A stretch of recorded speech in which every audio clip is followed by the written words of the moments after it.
ఏ బండి భగీరథకు దక్కని ఊరట, అరెస్ట్ చేయకుండా రక్షణ కల్పించలేము, మధ్యంతర ఉత్తర్వులు ఇచ్చేందుకు తిరస్కరించిన జడ్జి అట.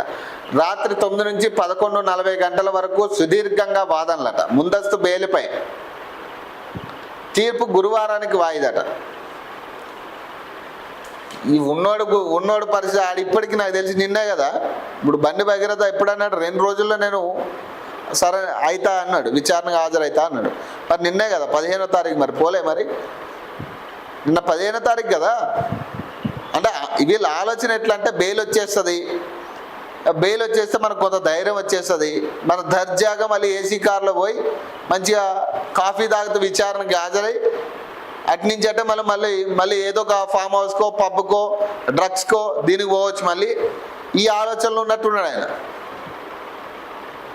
ఈ పోలీసులు కూడా మరి ఎందుకు అంత చల్లగా వ్యవహరిస్తున్నారు? మరి బండి సంజయ్ కొడుకనా లేకపోతే ఇంకొకటి ఏదన్నా కేంద్ర మంత్రి కొడుకు అనే ఆలోచనలో ఉన్నారో నాకు అర్థం కావట్లే. పోయి కాలర్ బట్టి గుంజుకురండి, కాలర్ బట్టి గుంజుకురండి. ఇంకెన్ని రోజులు టైం ఇస్తారు? 2 రోజులు అయిపోయింది, ఇంకెన్ని రోజులు టైం ఇస్తారు మీరు? లేదా ఆ కుటుంబానికి సంబంధించి ఖచ్చితంగా తల్లిదండ్రులు విచారించండి. ఎక్కడున్నాడు కొడుకు? నీ కొడుకు నువ్వు తీసుకొస్తావా తీసుకురావా? విచారించండి, తల్లిదండ్రులు విచారించండి. అదే సామాన్యుడైతే విచారిస్తారు కదా, మీరు నించోబెట్టి విచారించరా?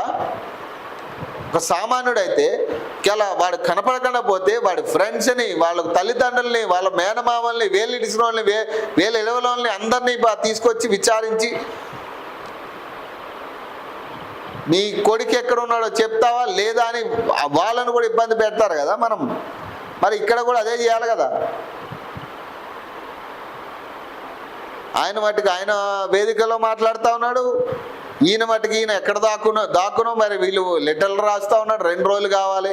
మళ్ళీ ఇటు పక్కేమో బెయిల్ పిటిషన్ మీద మాత్రం ఈ వాదాలు జరుగుతూనే ఉన్నాయి.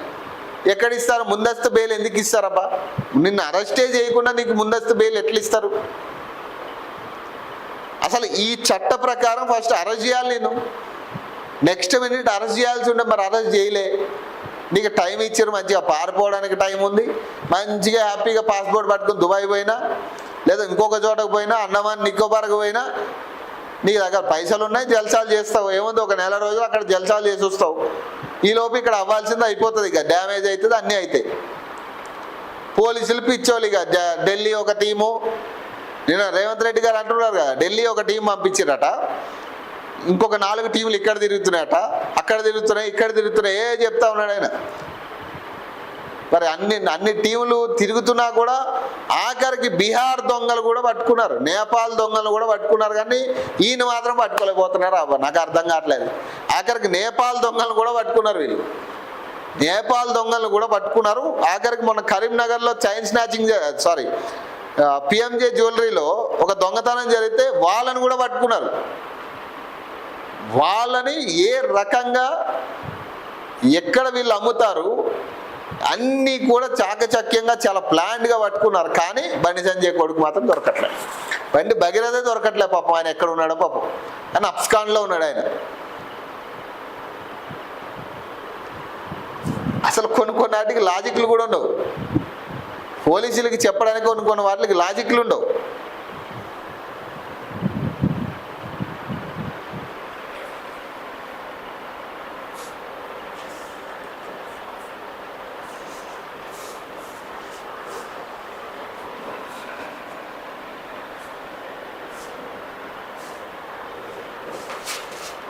ఎంత ఇదే పెట్రోల్ మంట, లీటర్ పెట్రోల్ డీజిల్పై 3 రూపాయలు పెంచిన కేంద్రం అట.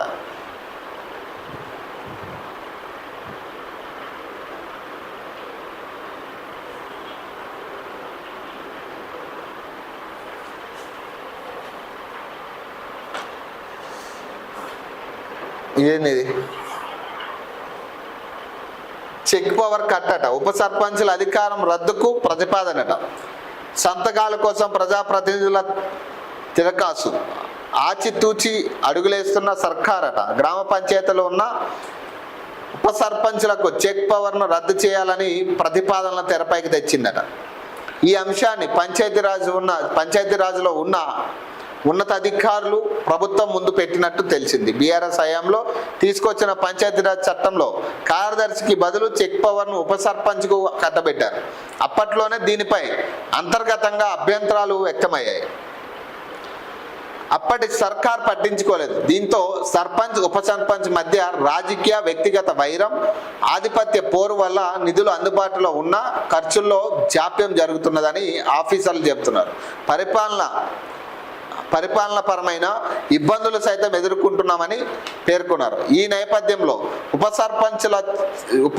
సర్పంచుల చెక్ పవర్ రద్దు ప్రాతిపదికన సహాయకమైన బీఆర్ఎస్ దీన్ని రాజకీయంగా వాడుకుంటుందనే అనుమానంతో ప్రభుత్వం ఆచితూచి అడుగులేస్తున్నట్టు తెలుస్తుందట.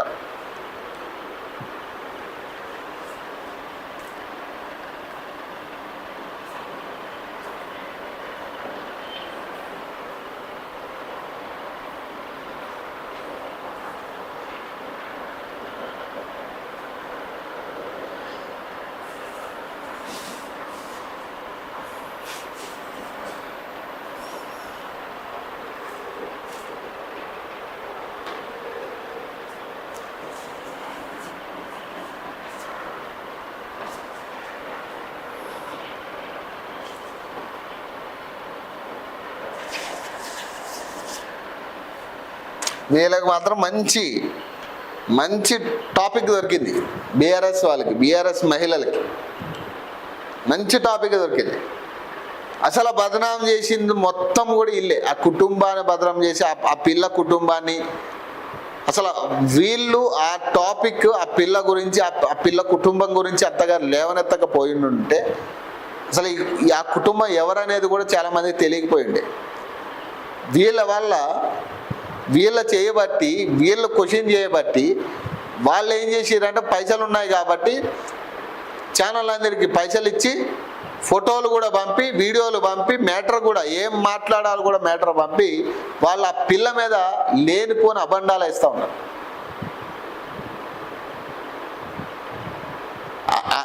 అంత దారుణంగా మాట్లాడుతున్న పరిస్థితి. ఒక అమ్మాయి బయటకు వచ్చి నా మీద లైంగిక దాడి జరిగింది, అత్యాచారం జరిగిందని చెప్తుంటే ఇది వదిలేసి కుక్కల్లాగా, ఊర కుక్కల్లాగా ఎట్లా పడితే అట్లా మొరుగుతుంటే ఏం చెప్పాలిగా?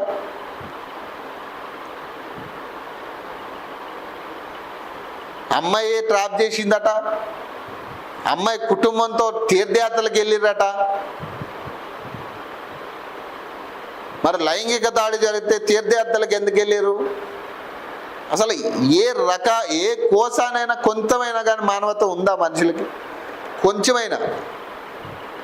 మనం మాట్లాడే విషయాలకి దేని గురించి మాట్లాడుతాం? ఒక అమ్మాయి, ఒక కుటుంబం రోడ్డు మీదకి వచ్చి అయ్యా మాకు అన్యాయం జరిగింది, మాకు అండగా నిలబడాలి అని వచ్చి కుటుంబం బయటకు వస్తే అది వదిలేసి ఎట్లా జరిగింది? నిన్న పిఓడబ్ల్యూ సంజయ్ గారు అనుకుంటా ఒక ఇంటర్వ్యూలో చెప్తూ ఆ బండి సంజయ్ గారితో మీటింగ్ అరేంజ్ చేసుకున్నారు కదా కుటుంబం. ఆ రోజు వెళ్ళినప్పుడు వీళ్ళు చెప్పారట తల్లిదండ్రులు, మా అమ్మాయి సూసైడ్ అటెంప్ట్ చేసింది సార్, ఫినాయిల్ తాగింది అని చెప్తే, అమ్మ ఫినాయిల్ టేస్ట్ బాగుందని అడిగిందట ఆయన కేంద్ర హోంశాఖ సహాయక మంత్రి. ఆయన అమ్మ ఫినాయిల్ టేస్ట్ ఎలా ఉందమ్మా అని అడిగిందట ఆ పాపని. మరి ఇంత దారుణంగా ఒక పిల్ల మీద ప్రవర్తించి ఒక కుటుంబాన్ని చిత్రహింసలు చేసే ప్రయత్నం చేస్తూ ఉంటే మనమేమో ఈ ఫోటోలు గిటోలు ఇవన్నీ పట్టుకుని మనం దీన్ని ఇంకా రెచ్చగొట్టి ఇంకా వాళ్ళ ఫోటోలు ఇంకా బయటకు వస్తే బాగుందని మనం చూస్తున్నాం. కొంచెమైనా మానవత్వం ఉండాలా, కొంచెమైనా సిగ్గు ఉండాలా.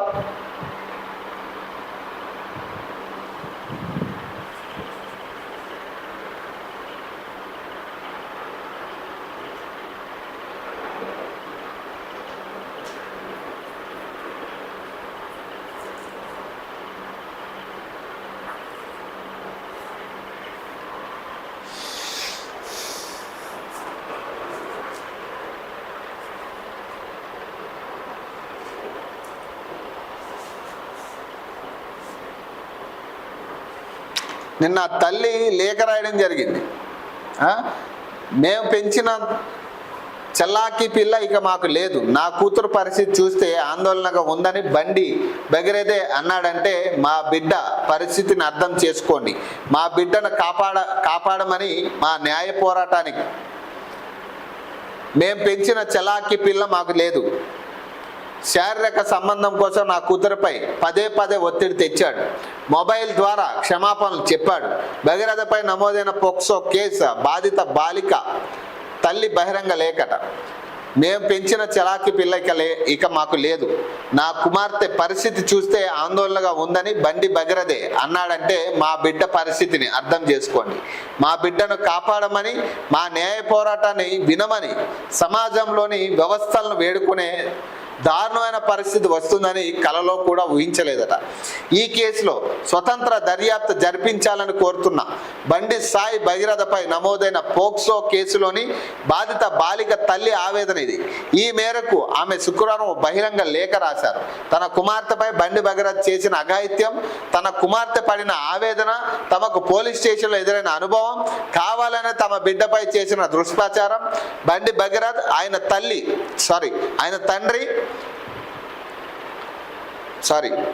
బండి భగీరథ్ ఆయన తండ్రి వల్ల తమ కుటుంబానికి ఉన్న హాని తదితర అంశాలపై ఆ లేఖలో తన ఆవేదనను తెలియజేసేటట. ఆ లేఖలో వివరాలు ఆమె మాటలట. పోక్సో చట్టం కింద నమోదైన ఒక కేసులో బాధితురాలైన నా కుమార్తె తరపున తల్లిగా నిస్సహాయ స్థితిలో ఈ ప్రకటన చేస్తున్నా. నా కుమార్తెకు రక్షణ, గౌరవం, భవిష్యత్ అందరిలానే పొందే హక్కు ఉంది. మేము సాధారణ మధ్యతరగతి కుటుంబానికి చెందిన వాళ్ళం. మాకు రాజకీయం రాదు, పలుకుబడి లేదు. మా బిడ్డను ఎన్నో ఆశలతో పెంచుకున్నాం. మా బిడ్డకు రక్షణ కల్పించమని వ్యవస్థల ముందుకొచ్చి న్యాయం కోసం వేడుకుంటున్నామని ఎప్పుడు ఊహించలేదు. ఈ లేఖ ప్రతీకారం కోసమే, ప్రచారం కోసమే కాదు. మౌనం కంటే మాట్లాడటమే ఇప్పుడు తక్కువ బాధగా అనిపించడంతో ఈ ప్రకటన విడుదల చేస్తున్నాం. బండి సంజయ్ కుమారుడు బండి భగీరథ్తో 2025లో తనకు పరిచయం అయిందని మాకు మా అమ్మాయి చెప్పింది.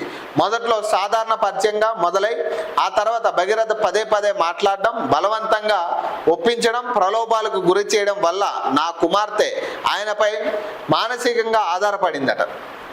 మాయ మాటలు చెప్పి లొంగ తీసుకోవడంతో మా కుమార్తె బండి భగీరథ నియంత్రణలోకి వెళ్ళిపోయిందట.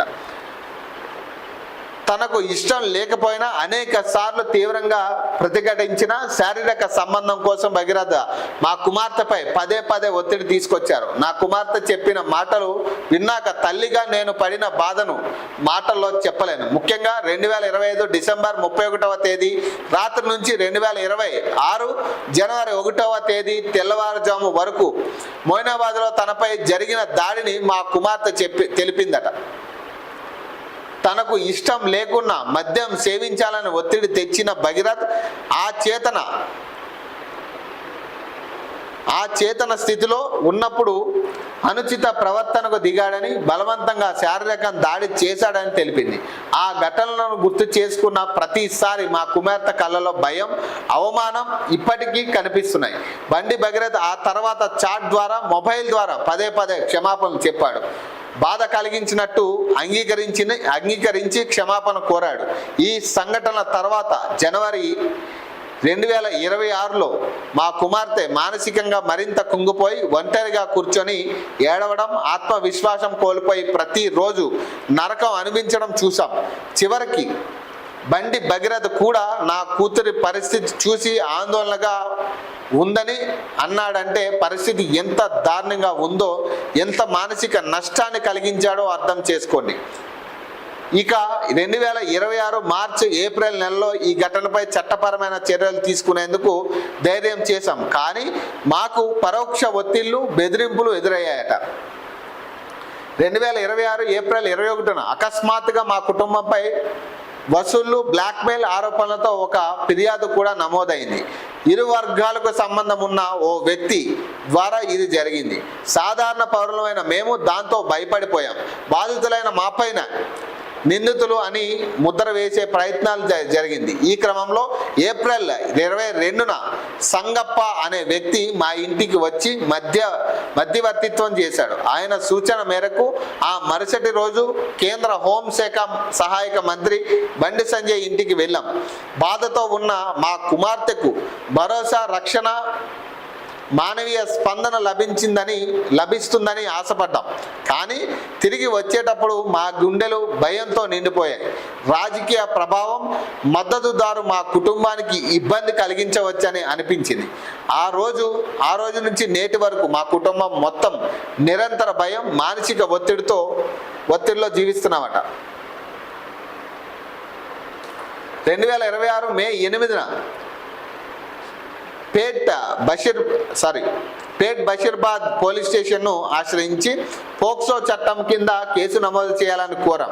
మైనర్ అయిన మా అమ్మాయి తనకు జరిగిన అన్యాయాన్ని వివరించినప్పటికీ పోలీసులు మమ్మల్ని 5 గంటలు వేచి ఉండేలా చేశారు. మా కుమార్తె అప్పటికే కుంగిపోయి ఉంది. కేసు నమోదు చేసి తమను పంపించాలని పదే కోరాం. కానీ కేసు పరిధి అన్ని రకాల కారణాలు చెబుతూ పోలీసులు కాలయాపన చేశారు. ఫిర్యాదును ఇతర పోలీస్ స్టేషన్కు బదిలీ చేసే అవకాశం ఉందని తెలిపారు. 0 FIR విధానం గురించి మేము పట్టుబట్టిన తర్వాతే రసీదు జారీ చేశారు. ఓ ఆడపిల్ల తల్లిదండ్రులుగా ఆ 5 గంటలు మాకు ఆవేదన భరితం. అదే సమయంలో మా కుటుంబంపై కరీంనగర్ 2 టౌన్ పోలీస్ స్టేషన్లో FIR నమోదైందనే విషయం మాకు తెలిసింది. ఈ సంఘటనల క్రమం, పోలీసుల తీరు మమ్మల్ని తీవ్రంగా కలిచివేసింది.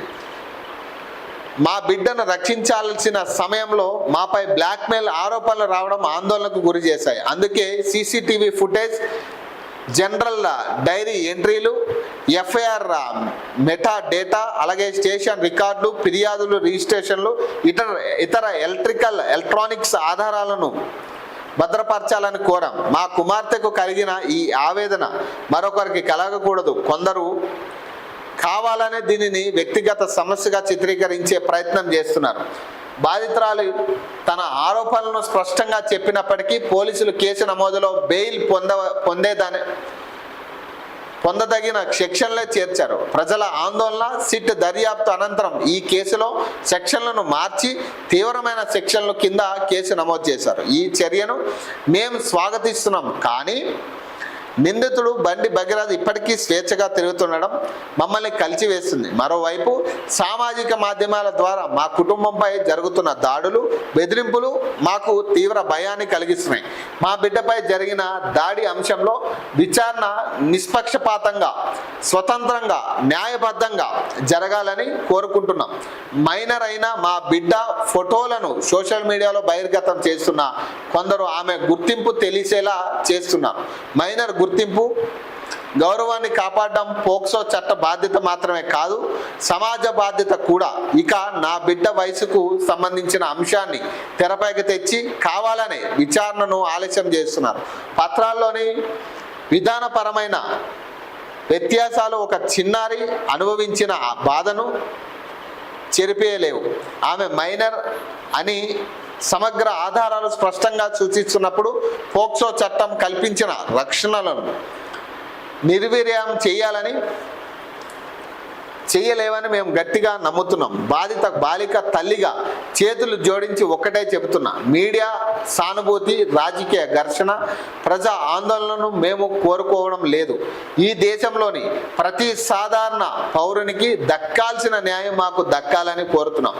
నిష్పక్షపాత దర్యాప్తు, ఆధారాల రక్షణ, మా కుమార్తె గౌరవ పరిరక్షణ కోరుతున్నాం. మా కుటుంబం వద్ద ఉన్న పలు ఎలక్ట్రానిక్స్ కమ్యూనికేషన్లు, చాట్స్,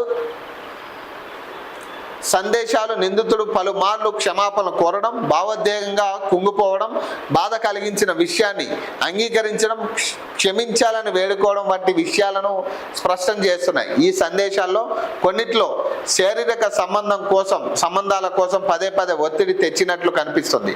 ఆ డిజిటల్ ఆధారాలను భద్రపరిచి మార్పులు చేర్పులు చేయకముందే ఫారెన్సిక్ పరీక్షలకు పంపించాలని కోరుతున్నాం.